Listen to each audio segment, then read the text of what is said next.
8h19. Nos collègues de l'émission La Facture lancent leur saison ce matin en parlant d'un changement qui est attendu au Québec sur les chantiers de construction. Parce qu'au Québec, on ne fait pas comme ailleurs au Canada dans la façon de surveiller les chantiers de construction. On parle de construction résidentielle. Et donc, la surveillance deviendra obligatoire au Québec, mais pas nécessairement durant le présent mandat du gouvernement caquiste. Pourtant, il y a plusieurs histoires horribles que vivent de nombreux propriétaire. Avec moi pour en parler, Maître Yves Jolicoeur, avocat spécialisé dans le droit de la copropriété, que vous verrez aussi dans ce reportage de l'émission La Facture. Maître Jolicoeur, bonjour. Bonjour. J'aimerais que vous nous expliquiez d'abord de quel genre de surveillance de chantier nous parlons ici, là. Surveillance du chantier, c'est un exercice qui se fait par un tiers, qui est un professionnel, que ce soit un ingénieur ou un architecte, à la demande généralement du propriétaire pour s'assurer de la conformité en termes de qualité de travaux, en termes de respect des plans et devis, et en bout de piste, pour éviter qu'à la fin de l'exercice, les déficiences qui affligent souvent les bâtiments soient corrigées. Donc, pour avoir un bâtiment sain dès le début. Donc, c'est une inspection qui est faite régulièrement pendant la construction, là. Effectivement, c'est pendant la construction, au fur et à mesure de l'évolution du chantier, on va vérifier la question de la performance en termes thermiques, l'isolation thermique, la qualité, si on parle d'un bâtiment en béton, la qualité du béton. Alors, à chaque étape de la construction d'un bâtiment, il y a des vérifications qui devraient normalement se faire, mais qui ne sont jamais trop faites au Québec, en termes de qualité de bâti pour les bâtiments résidentiels. Alors qu'on le voit dans le domaine industriel ou dans le domaine des tours à bureaux, où là, les propriétaires fonciers, que ce soit des compagnies d'assurance, vont exiger le contrôle de qualité parce que ces immeubles-là vont rester leur patrimoine pendant des Ouais. décennies. Bon. Et donc, quel genre de problème est-ce que ça pose si on compare le Québec par rapport au reste du Canada? Est-ce que on tourne les coins ronds au moment de la construction? Est-ce qu'il y a vraiment des histoires suffisamment nombreuses là, de construction un peu bâclées ou de coins ronds trop souvent tournés qui mériteraient qu'on aille de l'avant plus rapidement sur cette question-là? Ben, c'est un sérieux problème. On ne peut pas le prendre à la légère parce que pendant des années, on s'est fait dire au Québec, si on contrôle la qualité du bâti, ça va accroître le coût de construction, donc ça va limiter l'abordabilité du logement. Ben, certainement pas vrai, cette histoire-là qu'on s'est fait compter par de nombreux politiciens pendant des années. En fait, la problématique est tellement sérieuse aujourd'hui que les assureurs considèrent que la mauvaise qualité du bâtiment au Québec est un risque additionnel.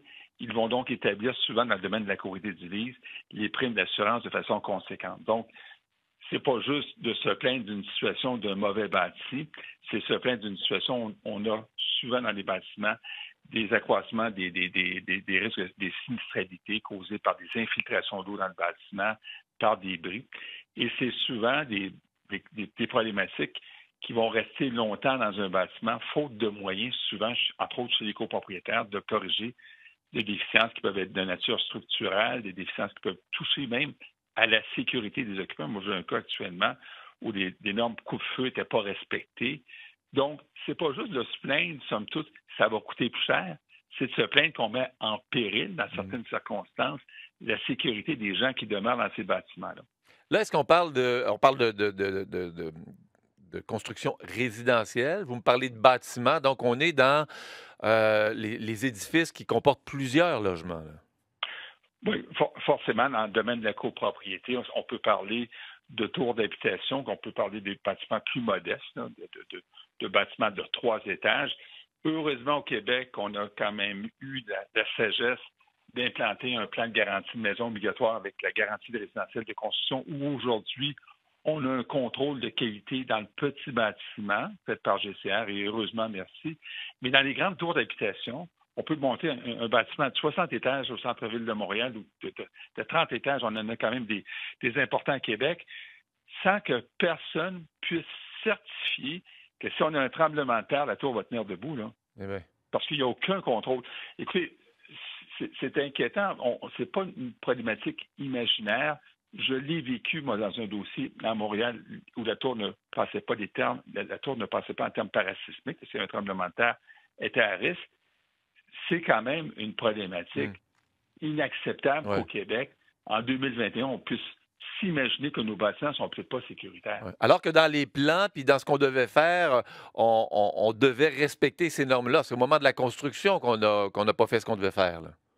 C'est lors de la construction, puis souvent, on a des plans de construction qui ne sont pas complets. Lors de la mise en construction, on a des plans qui sont préliminaires. Mm. On a des plans qui sont des fois pas complétés. Alors, on laisse libre cours aux promoteurs immobiliers de faire des bâtiments de qualité ou pas. Il y a des choses qu'il faut quand même dire. Il y a des bâtiments qui sont faits de qualité. On a des promoteurs immobiliers qui sont fiers de ce qu'ils produisent. Mais c'est comme une roue de trousse. Quand vous achetez, vous, comme consommateur, vous ne connaissez pas trop l'entrepreneur. Ouais. Il y a assez de reportages à la facture qui ont été assez explosifs sur du grand n'importe quoi en termes de qualité de construction au Québec. OK. Monsieur Jolicoeur, dans le texte et dans le reportage dont on parle, là, qui sera diffusé ce soir à la télévision, on dit que la surveillance deviendra obligatoire au Québec, mais pas tout de suite. On en est où, puis pourquoi est-ce que ça traîne encore? Ben, écoutez, il y a eu souvent des engagements des politiciens qu'on va le rendre obligatoire. Mais écoutez, je ne sais pas combien de projets de loi sont morts au feuilleton à l'Assemblée nationale sur l'encadrement de la surveillance obligatoire.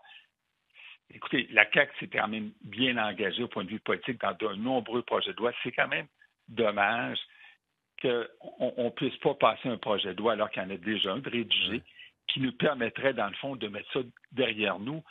Parce qu'un nouveau gouvernement, même si la CAQ était au pouvoir, est-ce que ça va être leur priorité?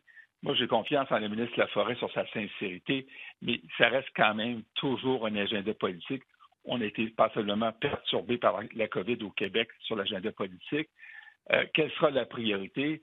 Vous savez, je pense qu'il est plus que temps qu'on passe aux gestes concrets au point de vue politique, qu'on se dote d'un véritable contrôle de qualité, comme c'est le cas en Ontario, qu'on arrête de pleurnicher en disant chez Pontant, oui, mais ça va coûter plus cher. Vous savez, il va y avoir des gens qui vont venir mettre le nez dans notre bâtisse. C'est pas leur bâtisse, c'est la bâtisse des gens qui vont y demeurer aujourd'hui, mais également pour des décennies. Oui. Puis la sécurité est en jeu aussi dans les exemples que vous nous donnez. Alors, M. Jolicoeur... Moi, j'ai des cas de sécurité, des cas, là, j'ai un cas à Gatineau, là, présentement, si je suis dans le bâtiment, là, c'est les gens qui auraient pu être drôlement incommodés, voir leur sécurité. Donc, c'est inacceptable qu'on joue avec la sécurité des occupants d'un bâtiment sur le principe que ça va coûter trop cher. Ouais. Moi, je me suis fait dire ça par des ministres à Québec il y a des décennies, pas d'hier. Oui, vous savez, M. Jolicoeur, l'abordabilité du logement, là, on n'y arrivera pas. On ne peut pas se permettre de ne pas mettre des bâtiments sains sur le marché. Merci beaucoup, M. Jolicoeur. On va regarder le reportage à l'émission La Facture. Puis il y a déjà une version en ligne qui est disponible sur ICI Radio-Canada. Yves Jolicoeur, avocat spécialisé dans le droit de la copropriété et secrétaire général du regroupement des gestionnaires et copropriétaires du Québec. Merci. Au revoir. Bonne journée, il est 8h27. Patricia, maintenant.